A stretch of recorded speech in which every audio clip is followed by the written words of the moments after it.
सध्या अनेक शेतकऱ्यांना नैसर्गिक संकट आलं की कमी उत्पन्न येतं. काहींच्या घरची दिवाळीही होत नाही.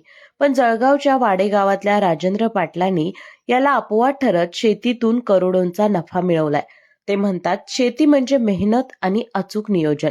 भाडे तत्वावर घेतलेल्या 30 एकर जमिनीवर त्यांनी 50,000 केळींची रोपं लावली. यानंतर योग्य मार्गदर्शन, फवारणी आणि रोग नियंत्रण, जमिनीची पूर्वतयारी आणि वेळेचं काटेकोर व्यवस्थापन या सगळ्याचा परिणाम म्हणजे कोटींचं उत्पादन.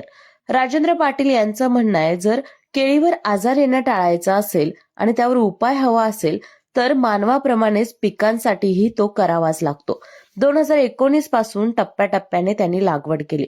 2021 मध्ये निसर्गाची साथ सुद्धा मिळाली आणि स्वप्नवत नफा वास्तवात आला. शेवटी ते म्हणतात, पीक कोणतं घ्यायचं हे ठरवताना जमीन, हवामान आणि मागील पिकांचं नियोजन महत्वाचं आहे. शेतीतून यश हवंय तर केवळ नशिबावर नाही, नियोजनावर विश्वास ठेवला पाहिजे. आणि असंच नियोजन त्यांनी केलं आणि करोडोंचा नफा या शेतातून कमावला आहे.